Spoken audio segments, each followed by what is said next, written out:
The castles and chateaux of Europe are not only spectacular historical landmarks, but are also used by the world's wealthiest as luxurious holiday sanctuaries. Today we're looking inside the most luxurious castles in the world. Number 10, Topkapi Palace.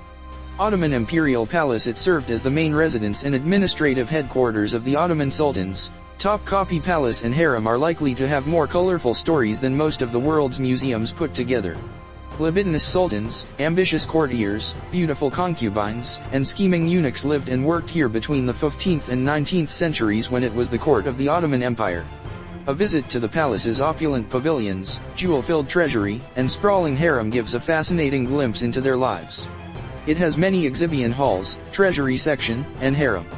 Mehmet the Conqueror built the first stage of the palace shortly after the conquest in 1453, and lived here until his death in 1481.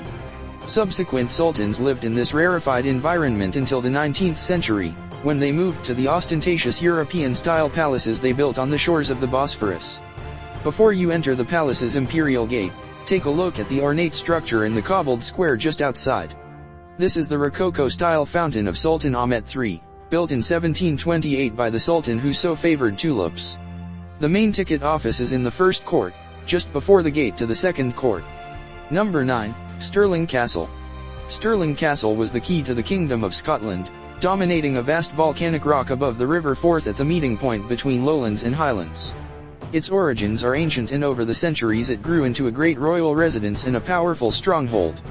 During the Wars of Independence, which were civil wars among the Scots as well as a struggle between Scotland and England, the castle changed hands 8 times in 50 years. And it is no accident that famous battles such as Stirling Bridge and Bannockburn took place within sight of its walls. In times of peace, Scottish royalty came to Stirling to enjoy its comforts, the superb hunting, and to hold court. The castle was often the center of government. Royal building projects like the Great Hall, the Chapel Royal, and the Palace of James V marked it out as one of the most important places in all Scotland. Infamous deeds took place here, like the murder of the Earl of Douglas by James II. It was also a childhood home of some of the most famous people in Scottish and British history, such as Mary Queen of Scots and James VI and I. Later it became an important military base and eventually home to the Argyll and Sutherland Highlanders. Since the last of the soldiers marched away, it has seen major projects to return the main buildings to their original magnificence. Nowadays Stirling Castle is famous internationally as one of Scotland's must-see visitor attractions. Number 8. Eltz Castle. The architecture is the castle's main attraction. Its 8 towers, soaring up to 35 meters high, its oriels, roofs, timber frame structures and turrets make it the epitome of a castle. The castle is located in a unique setting, hidden in a side valley of the Moselle, erected on a 70 m high rock, surrounded on 3 sides by the Eltzbach and set in the midst of a natural paradise. It is the only castle to evoke a true medieval vision. The inner courtyard reflects, at a glance, 500 years of building activity, telling a colorful and often complicated story of the cohabitation of 3 branches of the Eltz family in a very confined space. The guided tour of the interior of the castle with its manifold architecture and the precious authentic and complete furnishings form the center of the historic Eltz Castle experience. Visitors can truly experience life in the Middle and early modern ages here. Number 7. Windsor Castle. A royal home and fortress for over 900 years, Windsor Castle, the largest occupied castle in the world, remains a working palace today. The Queen uses the castle both as a private home, where she usually spends the weekend, and as an official royal residence at which she undertakes certain formal duties from investitures to state visits. Historically, Windsor Castle, located in Berkshire, has been a residence close to the hearts of many monarchs. Set over 13 acres of land with around 1,000 rooms, Windsor Castle is the largest inhabited castle in the world, and has been a royal residence for almost 1,000 years. The gardens at Windsor are extensive, and since the Queen is known to be a lover of the outdoors, this feature is unsurprisingly a standout perk. Number 6. Chateau Chambord. A palace rises up from the heart of the Sologny marshlands. A dashing young king, Francois I, has ordered its construction. The Chateau of Chambord is not designed as a permanent residence, and Francois only stays there for a few weeks.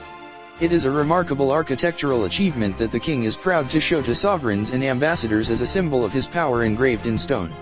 The plan of the castle and its decors stem from a central axis, the renowned double helix staircase, inspired by Leonardo da Vinci, an ascending spiral leading to a profusion of chimneys and sculpted capitals on the terraces. Number 5. Hamji Castle.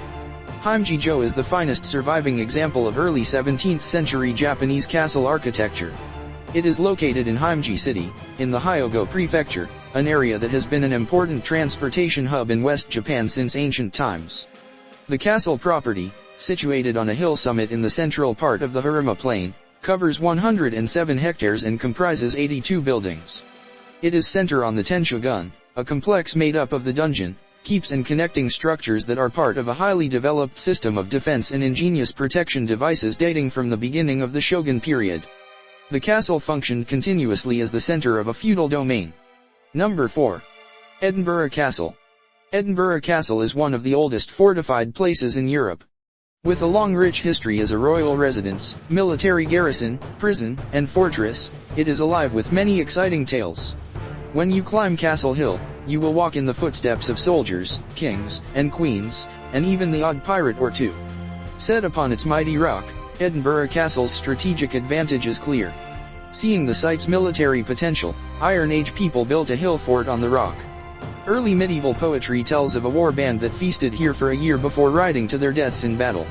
As well as guarding great moments in history, the castle has suffered many sieges. During the Wars of Independence it changed hands many times. In 1314, the Scots retook the castle from the English in a daring night raid led by Thomas Randolph, nephew of Robert the Bruce. The castle defenses have evolved over hundreds of years. Mons Meg, one of the greatest medieval cannons ever made, was given to King James II in 1457. The Half Moon Battery, built in the aftermath of the Lang Siege of 1573, was armed for 200 years by bronze guns known as the Seven Sisters. 6 more guns defend the Argyle Battery, with its open outlook to the north. Number 3, Versailles Palace. The beginning of the 20th century was marked by the First World War, and Versailles also suffered during this conflict, which forced the palace to close and its works to be protected. But, like Paris, Versailles was not invaded and, all in all, life continued. Even though at a slower rhythm, the museum collections grew and visitors arrived, though fewer than before. The palace spent the war years mobilizing support for the national effort in assisting the wounded and the families of soldiers as much as possible. When it was chosen for the signing of the peace treaty in 1919, Versailles once again became the center of the world's attention. Recalling the humiliation of 1871, the Allies had the Germans sign in the same place where the German Empire had been declared. Despite this resurgence of attention, the palace suffered a lack of maintenance for several years, due to a crippling shortage of money to renovate it, and it began to show its age. Salvation came from across the Atlantic in the person of the billionaire John D. Rockefeller, who made 2 enormous donations to the palace for its restoration. Recalling the involvement of France in the American War of Independence, the wealthy businessman inaugurated a custom of philanthropy and patronage that became indispensable for the proper functioning of the site. Number 2, Malbork Castle. Malbork Castle is located in the north of Poland, on the east bank of the river Nogat. It is the most complete and elaborate example of a Gothic brick-built castle complex in the characteristic and unique style of the Teutonic Order. Malbork Castle is an architectural work of unique character. Many of the methods used by its builders in handling technical and artistic problems greatly influenced not only subsequent castles of the Teutonic Order, but also other Gothic buildings in a wide region of northeastern Europe. The castle also provides perfect evidence of the evolution of modern philosophy and practice in the field of restoration and conservation. It is a historic monument to conservation itself, both in its social aspect and as a scientific and artistic discipline. Number 1, Neuschwanstein Castle. 7 weeks after the death of King Ludwig II in 1886, Neuschwanstein was opened to the public. The shy king had built the castle in order to withdraw from public life. Now vast numbers of people came to view his private refuge. Today Neuschwanstein is one of the most popular of all the palaces and castles in Europe. Every year 1.4 million people visit the castle of the fairy tale king. In the summer around 6,000 visitors a day stream through rooms that were intended for a single inhabitant. This, in combination with the alpine climate and light, leads to considerable stress on the valuable furniture and textiles, which they are working hard to preserve. So, what are your thoughts? Which castle is your favorite, and which one would you live in? Let me know in the comments section below. Please like, subscribe, and even turn on post notifications if you enjoyed the video.